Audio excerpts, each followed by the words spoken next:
네 남편한테 싹싹 빌어서라도 가져와. 이 버러지 같은 년아. 기. 철문이 닫히고 이어서 화분을 던져 깨뜨리는 파괴적인 소음이 녹음기를 찍고 나왔습니다. 아내 소은의 흐느낌과 함께 그이가 알면 안 돼요. 라는 절규 섞인 애원이 들려왔습니다. 밤늦게까지 이어진 폭언과 폭력 그리고 돈을 요구하는 목소리가 잠든 아내 소은의 핸드백 속 숨겨진 녹음기에 고스란히 담겨져 있었습니다. 민주는 아내가 홀로 짊어진 그 지옥의 목소리를 헤드셋 너머로 듣고 피가 거꾸로 솟는 분노를 느꼈습니다. 소은이 민준의 손을 잡을 때마다 떨고 매번 두 줄의 평행선처럼 반복되던 고통의 이유가 바로 이 목소리였음을 그는 깨달았습니다. 소중한 사람을 지키기 위해 민주는 더 이상 참지 않기로 했습니다. 냉철한 이성과 치밀한 설계로 무장한 한 남자의 처절하고 완벽한 복수가 시작됩니다. 오늘 이야기에 구독과 좋아요로 응원해 주시면 곧 당신에게도 따뜻하고 행복한 일이 찾아올 거예요. 오늘의 사연 시작합니다.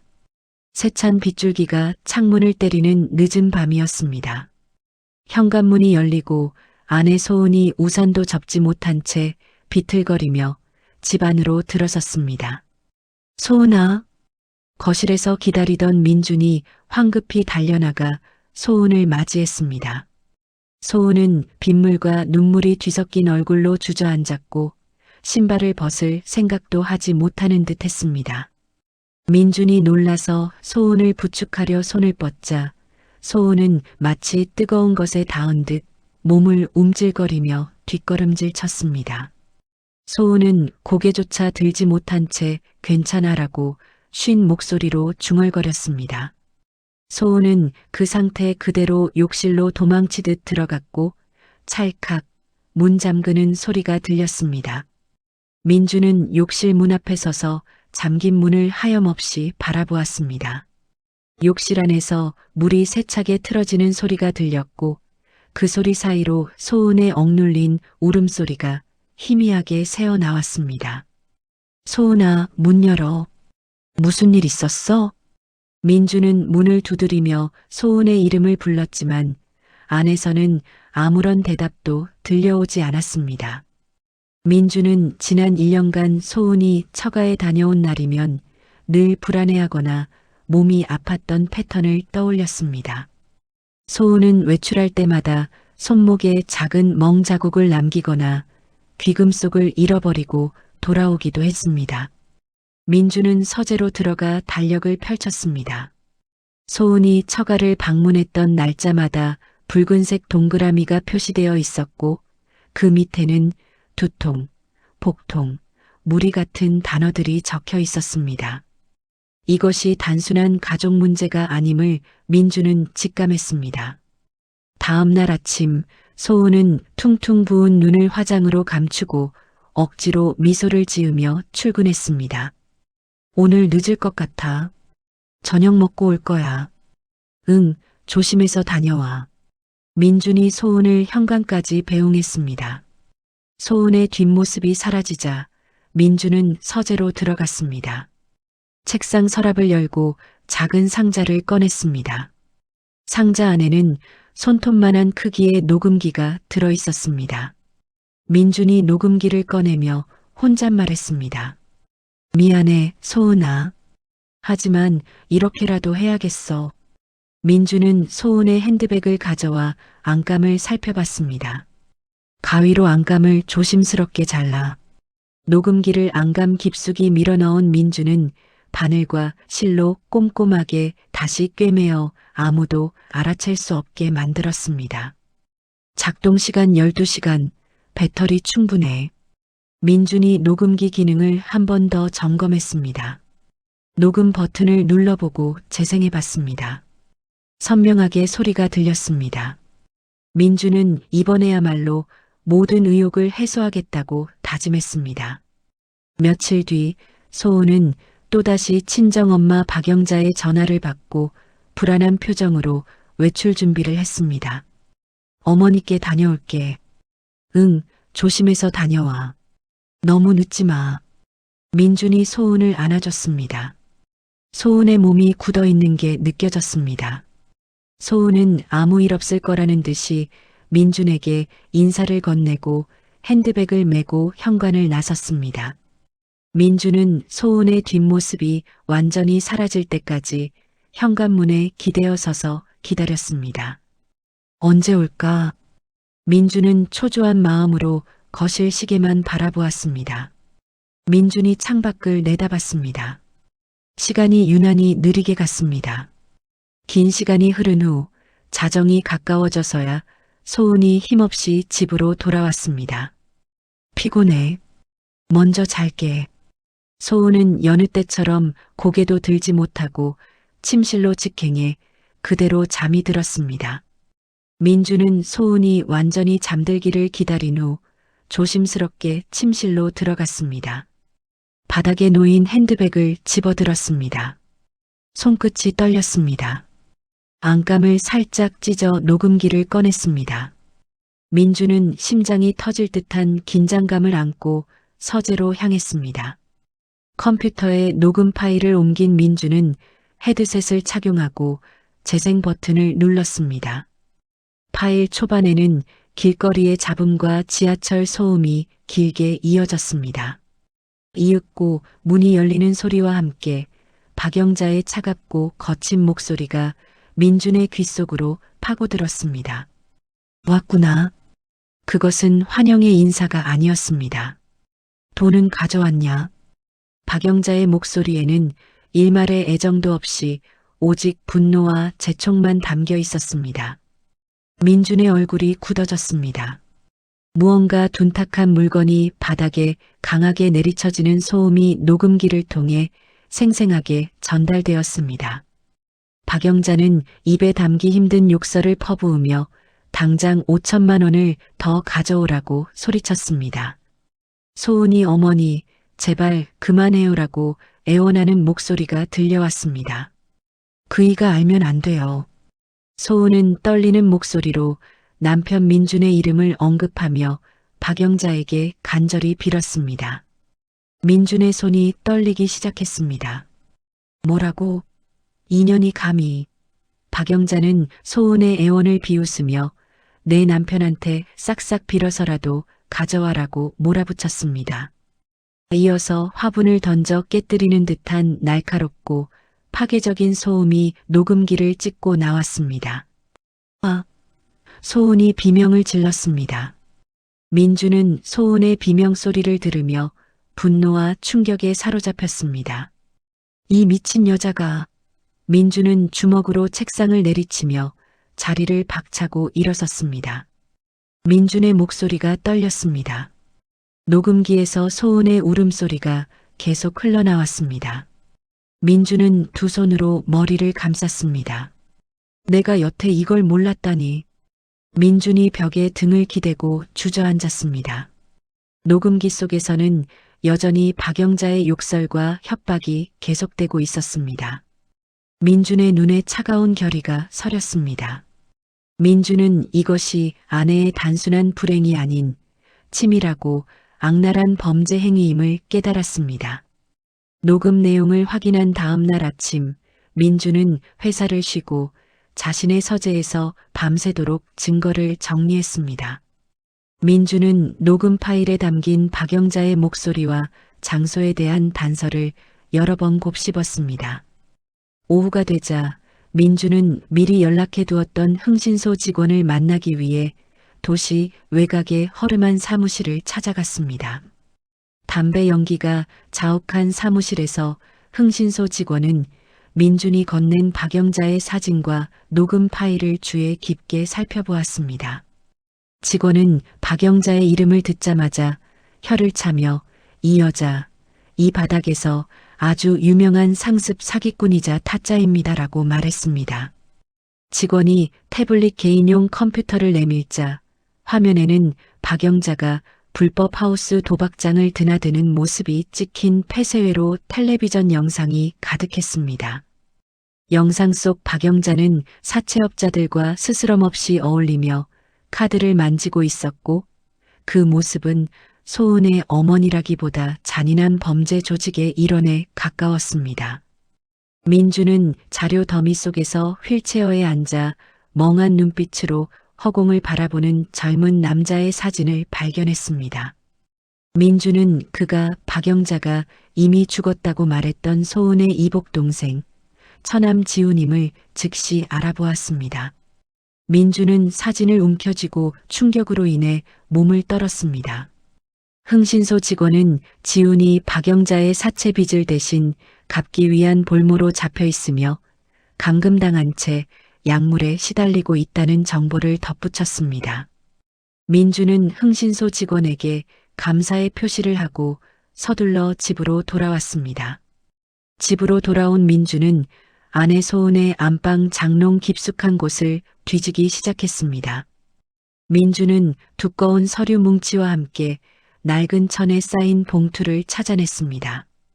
봉투 안에는 은행의 연체 고지서와 사채업자 명의의 이자 납입 명세서 묶음이 빼곡하게 들어 있었습니다. 소은이 민준 몰래 대출을 받고 이자를 갚아왔던 모든 과정이 이 서류들 속에 기록되어 있었습니다. 서류 사이에서는 엄마 이자, 지훈 병원비라고 적힌 소은의 메모들이 쏟아져 나왔습니다. 민주는 소은이 결혼 예물까지 몰래 처분했던 귀금속 상점의 영수증을 발견하고 아내가 감당했을 고통의 무게를 짐작했습니다. 그것은 단순한 빚이 아니라 소은의 지난 삶 전체를 옥죄어온 족쇄였습니다. 저녁 무렵 퇴근하고 돌아온 소은은 식탁 위에 펼쳐진 사진과 서류 뭉치를 보고 그 자리에서 몸이 굳어버렸습니다. 소은은 숨쉬는 것조차 잊은 듯 온몸을 떨었고 눈동자가 불안하게 흔들렸습니다. 민주는 소은을 향해 이게 다 뭐냐고 차분하지만 단호하게 물었습니다. 소은은 바닥에 무릎을 꿇고 주저앉아 고개를 숙였습니다. 미안해, 당신한테 짐이 되기 싫어서 말 못했어. 소은은 울음을 터뜨리며 박영자가 지훈을 볼모로 잡고 협박해왔던 10년간의 악몽을 고백했습니다. 소은은 박영자가 돈을 주지 않으면 지훈에게 해를 가하겠다고 끊임없이 협박해왔다고 털어놓았습니다. 민주는 소은을 일으켜 세워 소파에 앉히고 따뜻한 물을 마시게 했습니다. 소은은 이제 다 끝낼게, 당신에게 피해가 가면 안 되라고 말하며 짐을 싸기 위해 방으로 들어가려 했습니다. 민주는 단호하게 소은의 가방을 빼서 바닥에 내려놓았습니다. 민주는 소은에게 이건 우리가 함께 싸워야 할 범죄다라고 힘주어 말하며 아내를 홀로 보내지 않겠다는 의지를 보였습니다. 민주는 소은의 휴대전화를 가져가 박영자의 모든 연락처를 수신 차단 목록에 등록했습니다. 민주는 노트북을 켜고 GPS 기반으로 박영자의 최근 일주일간 동선을 분석하기 시작했습니다. 분석 결과 박영자는 도심 외곽의 폐공장 지대를 가장 자주 드나든 것으로 확인되었습니다. 민주는 그곳이 지훈이 감금되어 있을 아지트임을 직감했습니다. 민주는 창고로 가서 호신용 스프레이와 쇠로 된 강목을 챙겼습니다. 민주는 소은에게 오늘 밤 지훈이를 데려와야 한다고 말하며 결연한 표정으로 현관을 나섰습니다. 소은은 민준의 뒷모습을 보며 두려움에 떨었지만 동시에 처음으로 희망을 느꼈습니다. 박영자의 위치가 확인된 그날 밤 민준의 검은 차가 가로등도 없이 어두컴컴한 외곽의 비포장도로를 달렸습니다. 차는 이내 낡고 버려진 폐공장 단지에 도착했습니다. 민주는 시동을 끄고 차에서 내린 후 엔진의 열기가 식기 전에 건물 뒤편으로 은밀하게 이동했습니다. 컨테이너 건물 구석, 민주는 환풍구 근처의 낡은 철망을 조심스럽게 제거하고 내부의 소리를 경청했습니다. 안에서는 매캐한 담배 연기와 함께 카드칩이 부딪히는 소리, 그리고 고함이 섞여 요란한 소음을 만들어내고 있었습니다. 민주는 내부로 진입할 경로를 찾았고 어둠을 틈타 건물 뒤편의 작은 출입구를 통해 잠입하는 데 성공했습니다. 도박장 내부는 혼란 그 자체였습니다. 박영자는 도박 테이블에 앉아 눈이 풀린 채 카드를 만지작거렸고 주변에는 험상궂은 사채업자들이 지키고 서 있었습니다. 민주는 시선을 피해 도박장 구석진 곳을 찾았습니다. 그곳에는 계집처럼 만든 쇠창살이 설치되어 있었고 그 안에는 소은의 동생 지훈이 웅크리고 있었습니다. 극심한 공황 상태와 안정제 과다 복용으로 인해 지훈의 의식은 거의 혼미한 듯 했습니다. 지훈의 팔뚝에는 여러 번의 주사바늘 자국이 선명하게 남아 있었고 발목에는 두꺼운 쇠사슬이 채워져 있었습니다. 박영자는 카드를 던지며 돈을 잃을 때마다 지훈에게 다가가 쇠창살을 발로 차며 이 쓸모없는 것 때문에 내가 망한다고 욕설을 퍼부었습니다. 민주는 분노에 온몸이 떨렸지만 흥분하지 않으려 애쓰며 주변을 살폈습니다. 민주는 구석에 세워진 빨간색 소화기를 발견하고 그것을 집어들었습니다. 민주는 소화기를 방패 삼아 철창 쪽으로 달려들었고 그 소음에 도박장의 모든 시선이 민준에게 쏠렸습니다. 박영자는 민준을 보고 기괴하게 입꼬리를 올리며 제 발로 굴러들어온 호구 사위라니 아주 반갑네라고 비웃었습니다. 박영자는 사채업자들에게 민준을 당장 제압하라고 소리쳤습니다.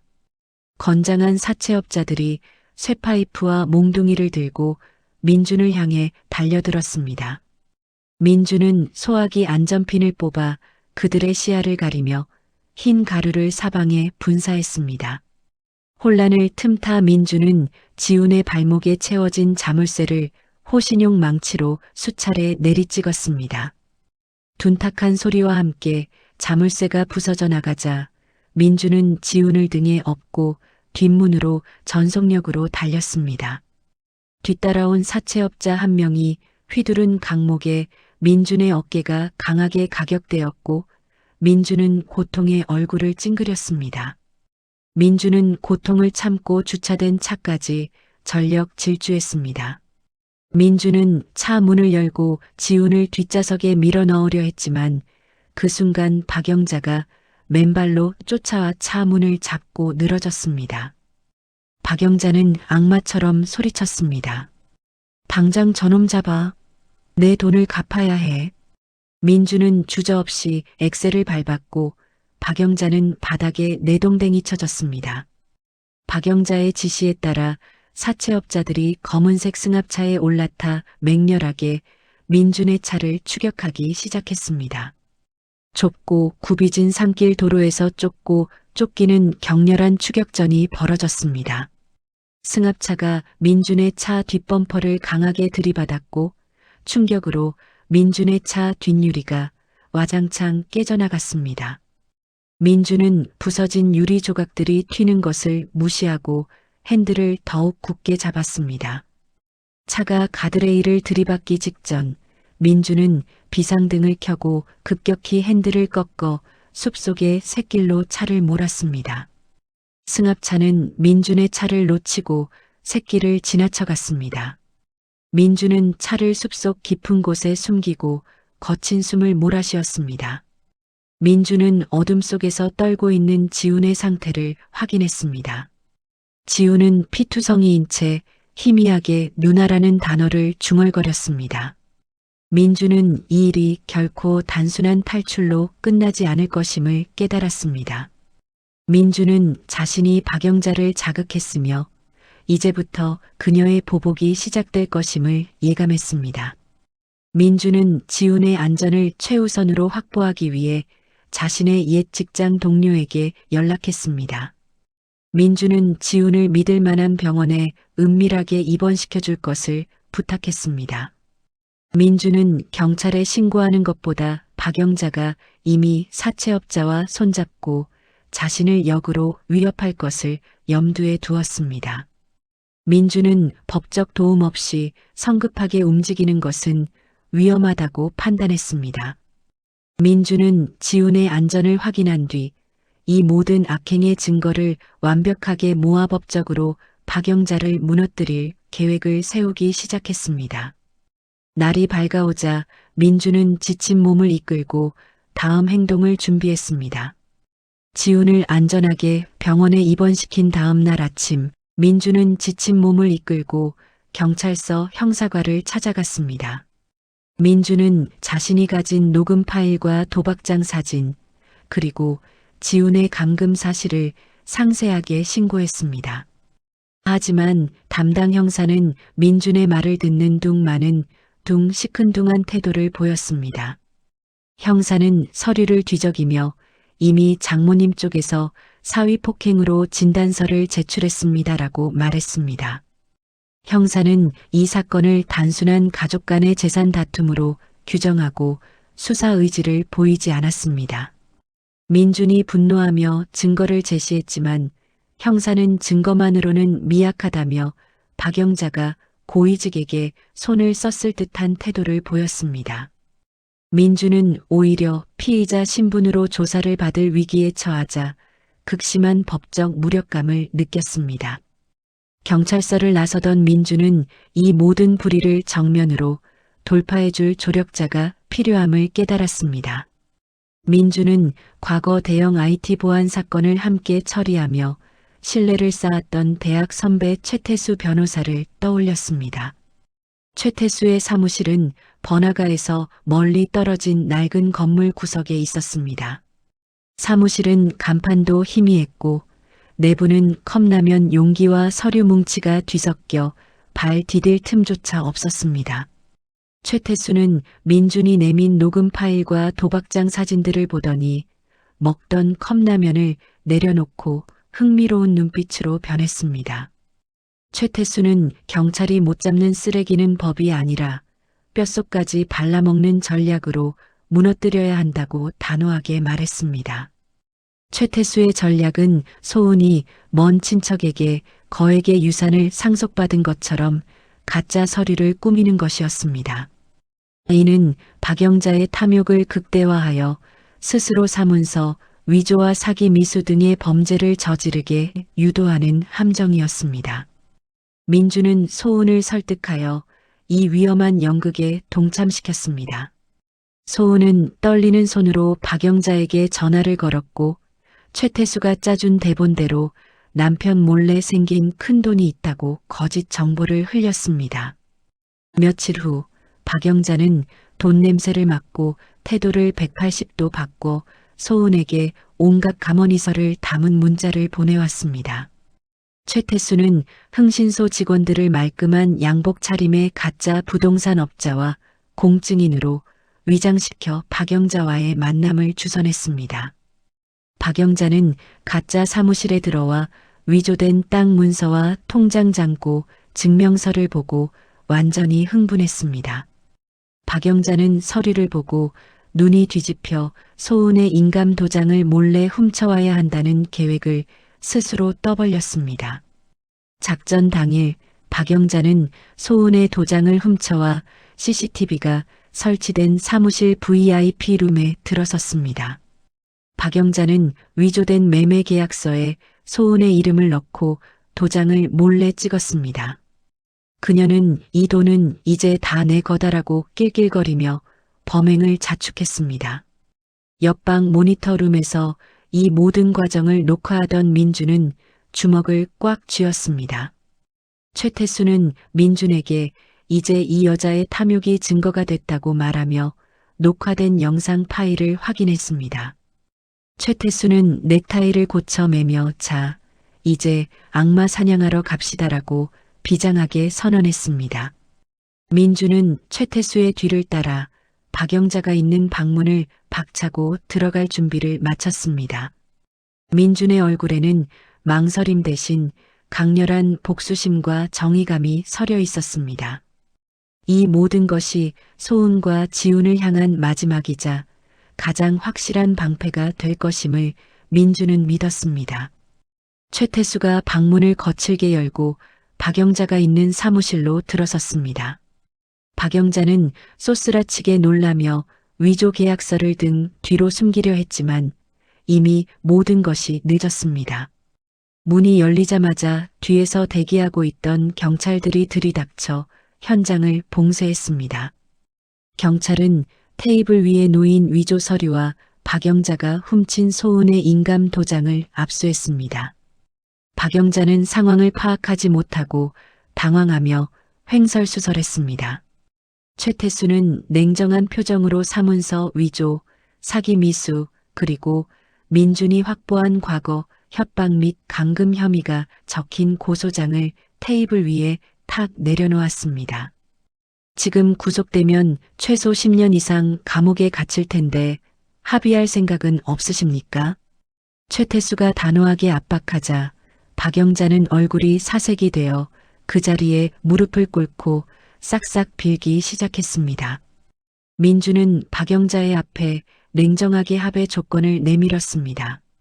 조건은 친권 영구 포기 각서, 소은과 지훈에 대한 영구 접근 금지, 그리고 그동안 뜯어간 모든 채무에 대한 변제 포기 확인서였습니다. 박영자는 울며 겨자 먹기로 모든 서류에 지장을 찍었고 법적으로 소은과 지훈에 대한 모든 권리를 완전히 포기했습니다. 모든 법적 서류가 완성되자 경찰은 박영자를 현장에서 체포하지 않는 조건으로 그녀를 빈털터리로 만들어 경찰서 밖으로 쫓아냈습니다. 민주는 차가운 눈빛으로 박영자가 사라지는 뒷모습을 지켜보았습니다. 이 사건으로 인해 박영자는 모든 것을 잃고 소은과 지훈에게 영원히 접근할 수 없게 되었습니다. 사건이 일단락된 후 민주는 소은과 함께 지훈을 전문 재활병원에 입원시켰습니다. 민준과 소은은 지훈의 회복을 돕기 위해 꾸준히 병문안을 다니며 재활 과정을 지지했습니다. 부부는 그동안 모아둔 돈과 대출금을 합쳐 박영자에게 뜯겼던 모든 빚을 청산했습니다. 두 사람은 도시 외곽 한적한 곳에 위치한 낡은 상가 건물을 임대했습니다. 민주는 전기 배선과 목공 작업을 담당하고 소은은 페인트 칠과 내부 장식을 도맡아 했습니다. 두 사람은 낡은 건물을 따뜻하고 아늑한 베이커리 카페로 탈바꿈시키기 위해 땀 흘려 노력했습니다. 소은은 전문 제빵 교육을 받고 관련 자격증을 취득하며 밤늦게까지 새로운 빵과 디저트 메뉴를 개발했습니다. 새로운 일에 몰두하는 소은의 얼굴에는 오랫동안 잃었던 생기와 웃음이 돌아왔습니다. 1년 후 라운제나 베이커리라는 이름으로 문을 연 카페는 소은의 뛰어난 솜씨와 정성 덕분에 입소문을 타기 시작했습니다. 카페는 곧 지역 주민들 사이에서 인기를 얻는 명소로 자리 잡았습니다. 건강을 완전히 회복한 지훈도 퇴원하여 카페에서 바리스타 교육을 받으며 일을 돕기 시작했습니다. 세 사람은 처음으로 빚독촉과 협박이 없는 평화로운 저녁 식사를 함께 했습니다. 어느 화창한 오후 카페 테라스에서 민준이 지훈에게 커피 추출 방법을 가르치고 있을 때였습니다. 소은이 수줍은 얼굴로 두 손에 무언가를 쥐고 다가왔습니다. 소은은 눈이 마주치자 살짝 미소를 지으며 두 줄이 선명하게 그어진 임신 테스트기를 민준의 손에 올려놓았습니다. 민준은 놀라움과 기쁨에 숨을 들이마시더니 소은을 끌어안고 뛸 듯이 기뻐했습니다. 카페 안의 손님들과 지훈이 함께 환호하며 새로운 가족의 탄생을 축하했습니다. 붉게 물드는 저녁 노을 아래 민준과 소은은 서로의 어깨를 감싸 안으며 이 행복이 영원할 것이라고 확신했습니다. 평화가 절정에 달했던 늦가을의 어느 날 오후 카페의 점심시간이 절정에 달했을 무렵이었습니다. 갑자기 카페 밖에서 확성기 사이렌 소리가 요란하게 울려 퍼졌습니다. 민준과 소은은 창밖을 바라보고 경악했습니다. 험악한 인상의 노인들과 카메라를 든 유튜버들이 카페 입구를 완전히 포위하고 있었습니다. 시위대의 손에는 페류나 딸, 늙은 어미 버린 불효자라고 적힌 피켓이 가득했습니다.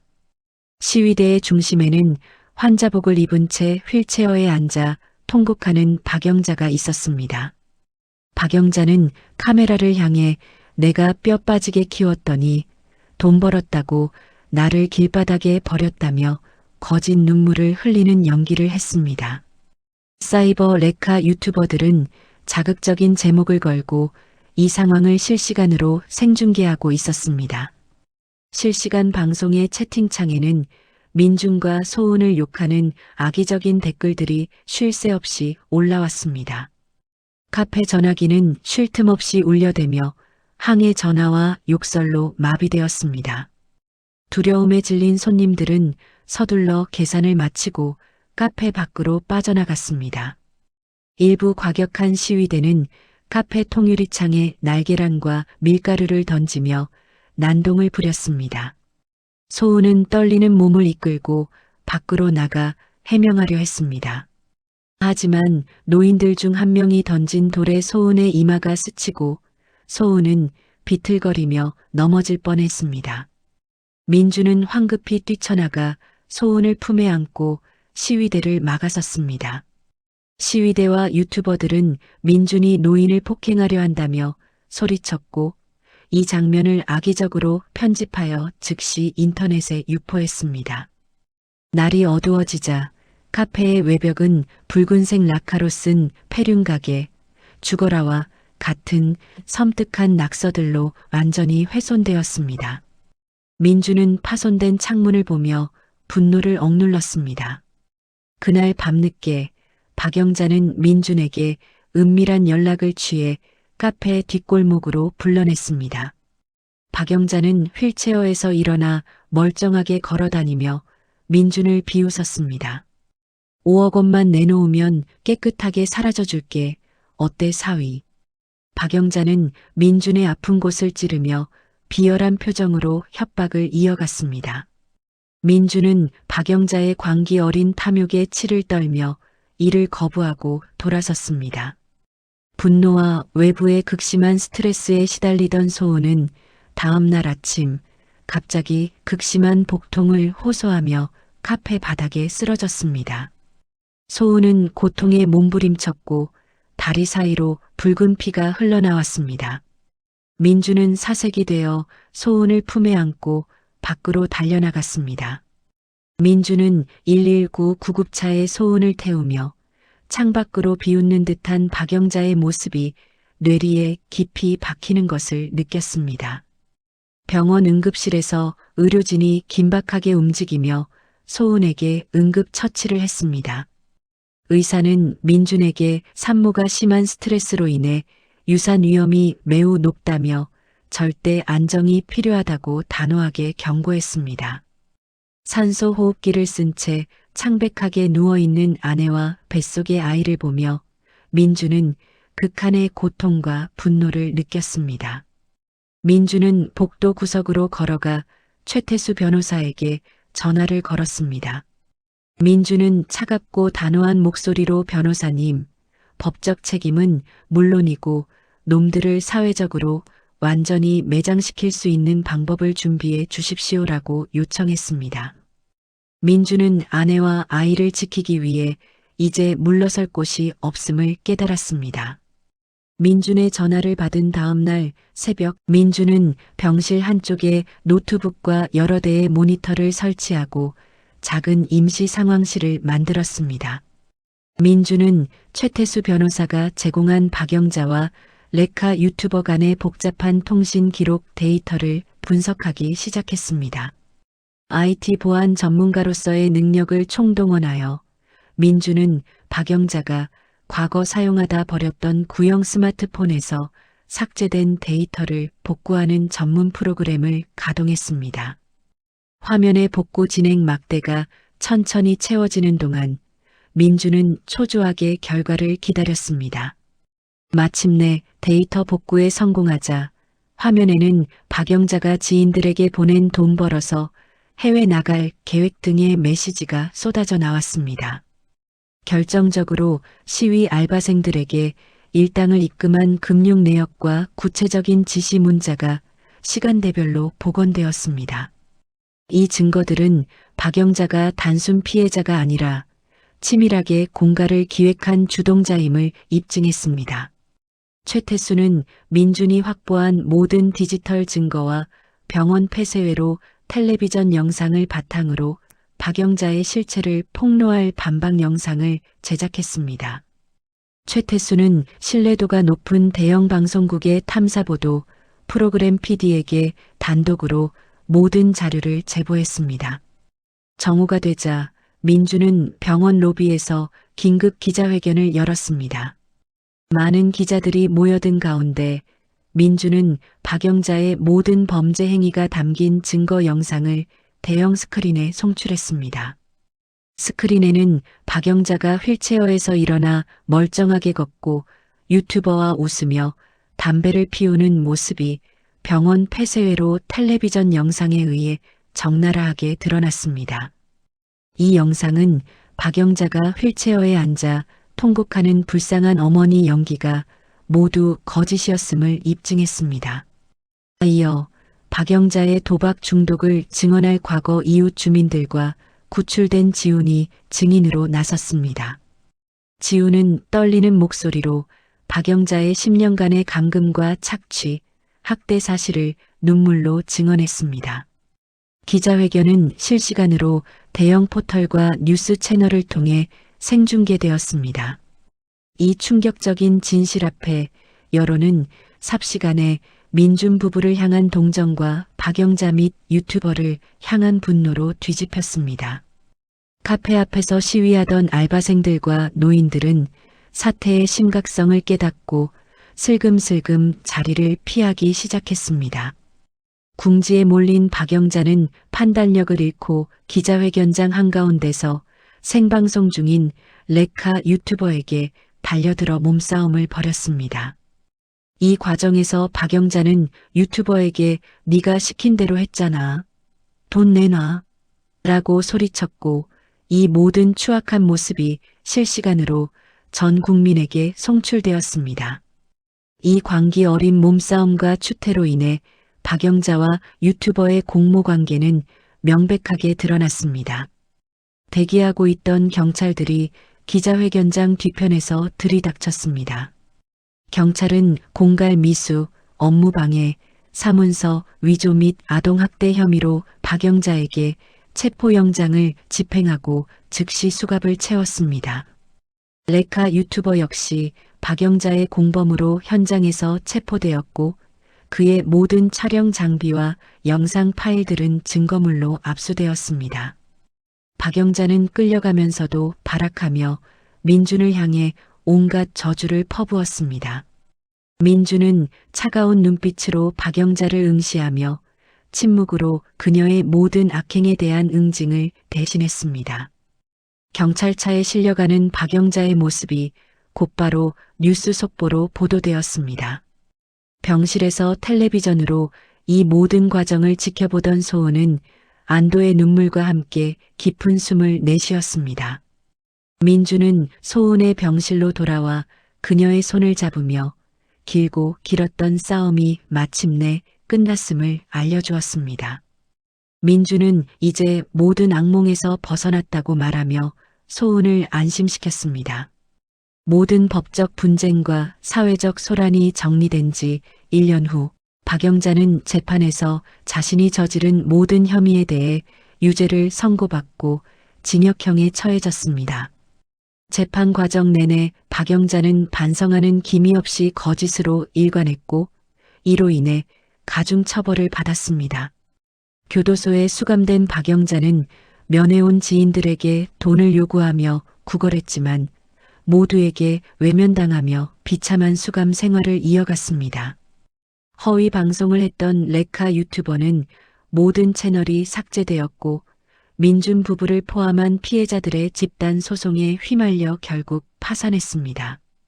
민준과 소은의 카페는 진실이 승리한 곳, 용기를 상징하는 곳이라는 별칭과 함께 전국적인 명소로 자리 잡았습니다. 주말마다 카페 앞에는 소은의 빵을 맛보기 위한 긴 대기줄이 늘어섰습니다. 카페 입구 벽면에는 손님들이 붙여놓은 형형색색의 응원 메시지가 가득한 포스트잇이 붙어 있었습니다. 이 포스트잇들은 과거 박영자 일당이 붉은색 라카로 썼던 끔찍한 낙서 자국을 따뜻하게 덮어주었습니다. 소은은 유산 위기를 극복하고 건강하게 회복하여 만삭의 몸으로 카운터에 앉았습니다. 소은은 찾아오는 손님들에게 직접 구운 쿠키를 서비스로 주며 밝고 평화로운 미소를 건넸습니다. 지우는 꾸준한 재활 치료와 노력 끝에 정신적, 신체적으로 완전히 회복했습니다. 지우는 바리스타 대회에서 입상한 트로피를 카페 선반에 진열했고, 이제는 민준의 든든한 사업 파트너가 되었습니다. 민준은 최태수 변호사에게 거액의 성공 보수와 함께 카페의 IT 보안 및 시스템 관리 컨설팅 평생 무상 제공이라는 감사의 보상을 약속했습니다. 최태수는 이 정도의 확실한 애프터 서비스라면 변호사 할 만난다며 호탕하게 웃고는 지훈이 만든 시그니처 커피를 마시며 극찬을 아끼지 않았습니다. 모든 것이 안정되고 평화로웠던 어느 화창한 주말 오후였습니다. 영업을 마감하던 소은이 갑자기 배를 움켜쥐며 숨을 멈추었습니다. 소은은 민준에게 아기 만날 때가 된 것 같아라고 말하며 출산이 임박했음을 알렸습니다. 민준은 침착하게 미리 준비해둔 출산 가방을 들고 차 시동을 걸었습니다. 지우는 뒷좌석에 올라타 소은의 손을 굳게 잡아주며 누나, 내가 옆에 있을게라고 말했습니다.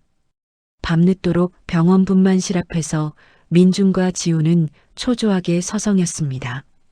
복도를 가득 채우던 긴장감 위로 우렁찬 아기 울음소리가 터져 나왔습니다. 민준은 감격에 젖어 분만실로 들어섰습니다. 민준은 갓 태어난 아이를 조심스럽게 품에 안고 아이의 작은 손가락을 만지며 벅차오르는 감동의 눈시울을 붉혔습니다. 민준은 소은의 침대 옆에 앉아 아이를 보여주었고 소은은 땀에 젖은 얼굴로 아이와 민준을 바라보았습니다. 소은은 평화로운 미소를 지으며 우리 아이가 드디어 왔어라고 속삭였습니다.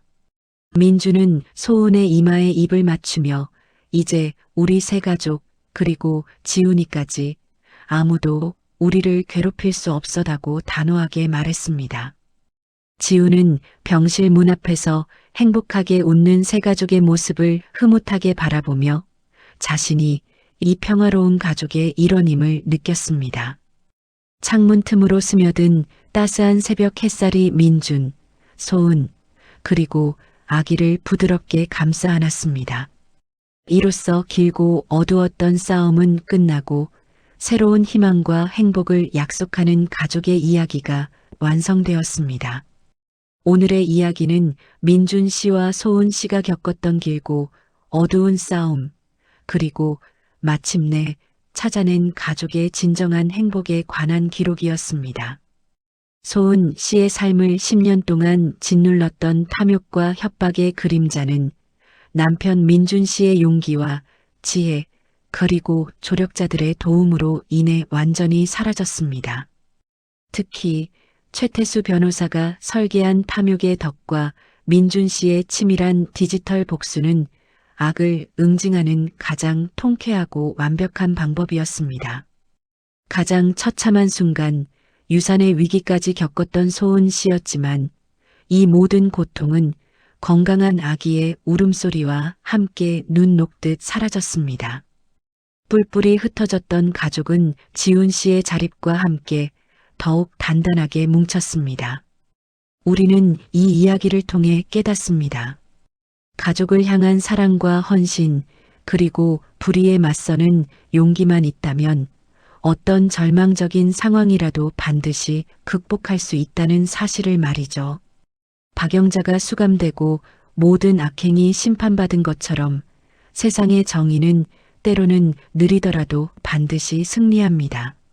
지금 여러분의 삶에도 혹시 모를 어둠이나 근심이 있다면 민준 씨 부부처럼 용기를 내어 정면으로 맞서 싸우시길 응원합니다.